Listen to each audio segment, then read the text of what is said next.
Azaroaren 27an irekiko ditu ateak Baionako Bona Elie Museo berrituak. 14 urtez, 35 milioi euroko inbertsio egin dute. Bertan dauden zenbait obra erakutsiko dizkizuegu berehala. Arratsaldeon ikusentzuleok, baina lehenik aktualitateari begiratu behar diogu. Izan ere, Filip Aramendi Urruñako auzapeza konbokatu dute gaur Paueko auzitegira Palestinako bandera herriko etxean jartzeagatik eta gure atzean dagoen Penisuarte barkuan ere egongo gara blokatze egunean gertatu zenaren inguruan xehetasunak eman nahi izan bai dituzte. Ongi etorri.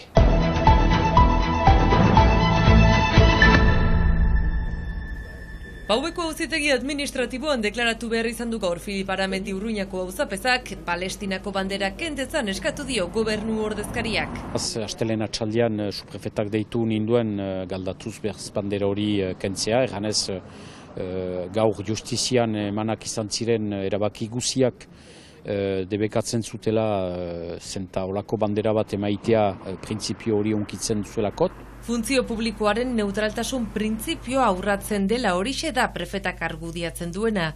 Auzitegien baina Aramendik defendatu du ez dutela neutraltasun printzipiorik urratu eta orain urte batzuk Ukrainiako banderarekin gertatutakoa gogorarazi dio. Frantses gobernamenduko ministro batek ere gomitatzen zituen herriko etxeak Ukrainiako bandera emaitea sustenguz Ukrainiari eta beraz gaur goizean errandutan bezala epailearen aintzinean ez nuela ulertzen, zergaitik Ukrainiako bandera bat emaiten altzen, Palestinan gaur eta bereziki Gazan gertatzen denekin zinez baldintza berekin girela.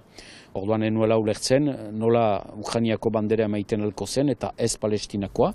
Gogoratu behar da prefeturak Maule Izura, Osaze Itsasu eta Urruñaren aurka auzitara joko zuela adierazi zuela astelenean, isun administratiboak jarriko zizkiela Palestinako bandera herriko etxean jartzeagatik. Euskal Herri untan bagira ere 8 edo 10 bat herri berdin egin dugunak, bitxiki gaur goizean 3 herri ginen bakarrik auziperatua, Urruña, Itsasu eta Izura. Jakinez, Izura eta Itsasuko herriek zutela iduriz konbokatorioa ere ukana. Beraz, goizean bakarrik nintzen eta errandut ere epaileari, badira beste herri batzuk, haiek ez dira auziperatuak, erran nahi ote du leku batzuetan aldela eman, beste batzuetan ez, galdera pausatu dut. Arratsaldeuntan jakin araziko dute epaia.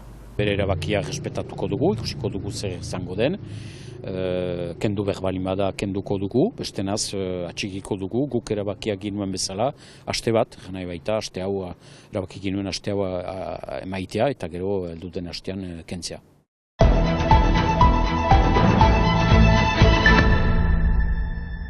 Irailaren 10ko blokatze egunaren kari, prentxaurrekoa deitu dute Cecil Lafit Labadi, La Penisuartea, Aturrinden ontziko nagusiak, eta egun hartan ibaira salto egitea erabaki zuen Julik, gertaera horri eman zitzaion trataera tarteko. Julik salto egin aurretik zer gertatu zen argitu nahi izan dute. Zubi gorriruntz zoan manifestalari talde bati gas negar eragilea botazion poliziak, eta iesean ziren manifestariei, seguru sentitzen ez baziren ontzira sartzeko gonbita egin zien. Poliziak, une horretan, barkura sarrera blokeatu zuen, eta ez zieten bertara igotzen utzi. Neurriz kanpoko neurria, legala den ere zalantzan jartzen duena, eta jendearen osotasun eta segurtasuna arriskuan jarri zuena.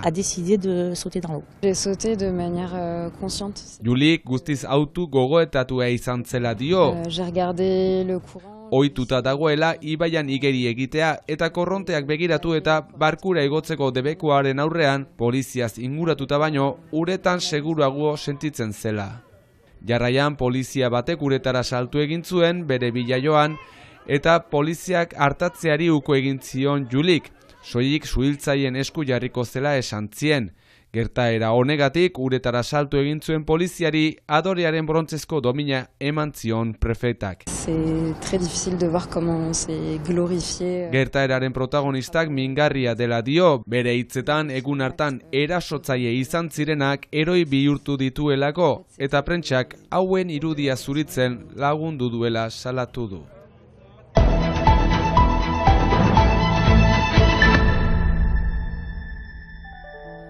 Azaroaren 27an, egun hortan irekiko ditu ateak Baionako Bona Ele Museoak 14 urtez 35 milioi euroko inbertsioa egin eta. Egun hauetan, azken prestaketak egiten dituzte eta laster, 1300 margo eta marrazki ikusten alko ditugu hemen, biltegian orotarat 7.000 obra dauzkate. Parisetik kanpo, Louvre Museoak duen biltegi handienetakoa da, bi museoek elkarlana eginen dute, 2028an adibidez, Goya margolariaren heriotzaren 200. urte muga gogoratzeko. Perlen artean ere, Bidasuneko printzerri ohiko Agramondarren bilduma, 150 obren artean 10 erakutsiko dituzte lehenaldikoz. Et cette famille qui a commencé à Pamplune, si je puis dire, auprès du roi de Navarre. Agramondarrak Iruñean hasi ziren, Nafarroako erregearen ondoan, gero Frantziako erregearen ondoan, lotura hertsia zuten Pirineoak eta Baionarekin, nazioarteko ospea ere bai, Bos Mendez, Italia, Espainia eta Inglaterrako artistek egin zituzten obrak daude bilduma hontan.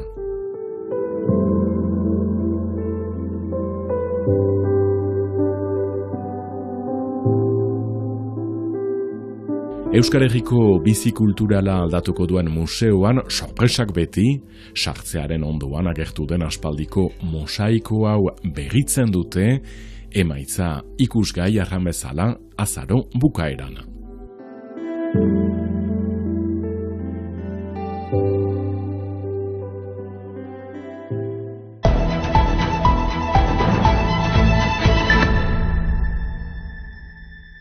Berrogei urte beteko dira bihar Galek sekula egin zuen atentaturik odoltsuena gertatu zenetik. Entzun nituen jabos batzuk, petardo batzuk bezala. Monbar hotelean 4 pertsona erail zituen 1985ko irailaren 25ean. Atean ikusi nuen Galeko tipo bat lujean zegoen tipo bat akabatzen. Saio berezia eskainiko dizuegu bihar atentatu hura bizi izan zutenekin. Horri ziren ere hildako baten emaztea eta hori momentu oso bortitz eta hunkigarria izan zuen, deskubritu zueladik mantal horren azpian bere senarra zela. Eta gure historiaren garairik ilunenetako baten testigu izan zirenekin. Baionatipian bizi ginen, 9 hil izan dira 2 urtez, atentatu asko, zauritu asko. Segitzen genuen bizi normal bat egiten alde neurrian, gero genituen besteko neurri batzu. Gertatutakoaren testigantza eta aurrera begirada bat. Gehiegi zentratu egiten gara memorian, baina kasu hauetan memoria ezin da eraiki, egia aldez aurretik eginda espadago. Importanta da geroari begira, eta hori guztia jakin behar da, ez da egin berriz gerta. Bihar arratsaldeko 3:10 iparraldearen orenean.